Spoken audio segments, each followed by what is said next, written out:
After months of planning, coordination, I had decided to be in Russia for progression in my skydiving journey, and I did not expect this to happen.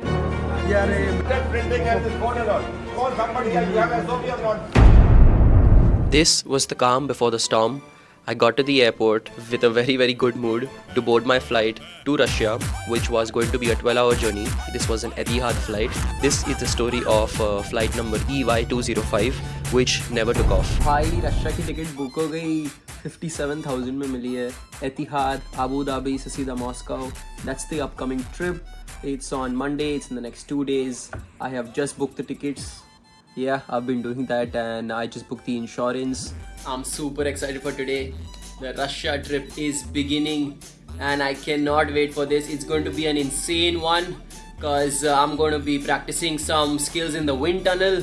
This is a 10-hour journey to Russia, to Moscow, then a 4-hour journey to Krutitsy. This is the first time to a new drop zone. The excitement is kicking in and let's get this started. I'm super excited for this trip again. I love my look. I've got new pants, new shoes, new t-shirt.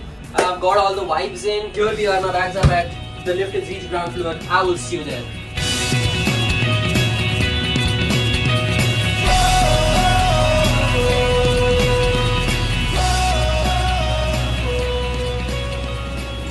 It's already a rocky start right now. My flight was supposed to board at 11:05.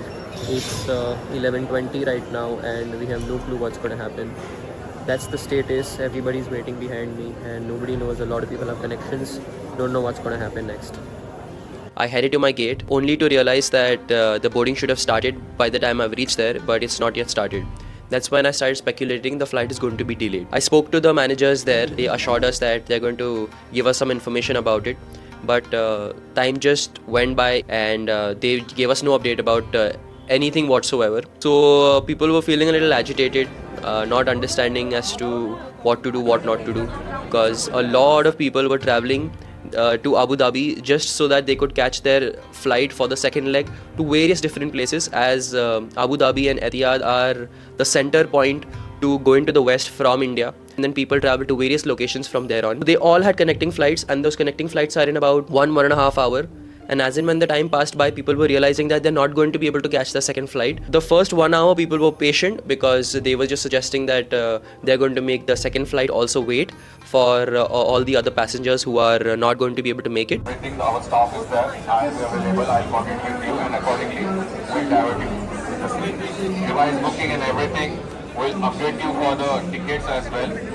The one that don't register on the manage booking, please log on to Etihad website, enter the manage booking web option, provide your email address and your contact number so that the further update for the booking and everything you will get it on the email or messages. But you have not cancelled. You have not cancelled the flight. Have you allowed us to process for the What we were told was there was a technical issue in the flight, so obviously we want our safety first, so we are glad that they were aware of such a thing. And what was understood that the AC wasn't working too well and my boarding had not started, so I was just waiting there. So luckily this was one of the best positions to be in rather than the other two people, because they were just stuck at one place. I think after a long time of about 2.5 hours were we told that the flight is cancelled. Then we were just trying to figure out what to do and people were so mad that, you know, people were just barging in towards the place where you board the plane from so that you can at least go back to the arrival, if not go to the plane. The cops had to come in, the security, airport staff were not able to handle the crowd because they were getting too mad. We finally walked back to the entire place where the immigration happens, till the immigration happens. We've got a cancel stamp on my passport where we got an immigration stamp and the stamp cancel on the boarding pass as well. I'm gonna collect my luggage from the arrivals now. This is the first, again, a new experience. Not sure what's gonna happen next. They were not ready to give the baggage to people. The only place where you could collect the baggage was from the arrival section. We were still unsure how we going to get to our destinations. I took it upon myself to figure out what to do. I called the toll-free number and I asked him which is the next best flight available for me to get to Moscow, because I have my tunnel time booked. I mean, this is a skydiving progression place where you become better with the skills. I have my rooms booked, I have my instructor booked. So there was a lot. I did not have the time, not be there on time, because I would not have completed the course that I really wanted to do. All the people from my flight They're going to be placed in a hotel now, which is Lalit. Sounds quite nice, but it's going to be very chaotic to again place them there. They're arranging the transportation. It's 4:25 almost. Our flight was at 11:05 and things have not been the best, but I have booked myself a flight at at 11 a.m. So I am going to be 12 hours behind schedule, but I'm going to make it to Russia for sure. I'm just decided to stay at the airport, not go to the hotel, not go home. I want to continue this trip as soon as possible. That's the plan. And I waited at the airport for about 6 hours again, from nearly 4 o'clock to 10 o'clock till my boarding starts. What a learning experience this one's been. I have got the flights, I have got the immigration stamps again, but I'm scared to be happy right now because things can change at any moment. I am going to have my breakfast again after a good dinner, and I have been fasting since then. So yeah, I'm going to eat after 12 hours. I've got very little sleep of 1 hour, and that I was worried about my bags. But all in all, Etihad did find flights for me that I could take and go to my final destination. I also got a day added, like my return is extended 1 day by Etihad itself. So thumbs up to them for that, and they got that arranged.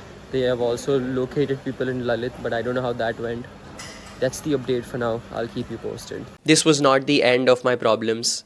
Can you believe it? After all this, I have faced more problems.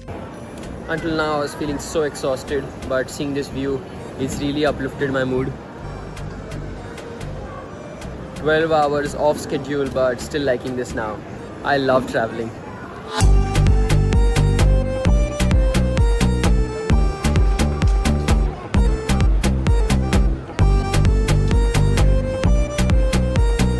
This is the 23rd now when my flight is booked. My initial flight was at 22nd at 11 p.m. When I've got to the airport, somehow my boarding pass printed in Mumbai for my second leg flight is for the 24th. Can you believe it? They had a printing error or something. I had to figure out somehow to get to the transfer section in Abu Dhabi. Tell them, please request them that this is a printing error and I need to be on this flight. They again helped me, but again repeated errors from Etihad was not expected. There was Azerbaijan Airlines, which I've heard was not very reliable, so I had not booked that at a much lesser price. And I finally, after 12 hours, have reached Moscow at 7 p.m. to the place I wanted to be, and this is where my skydiving journey begins.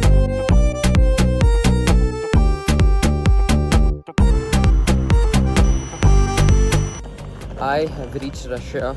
If you like this video, give it a thumbs up, share and subscribe. I will see you guys in the next one.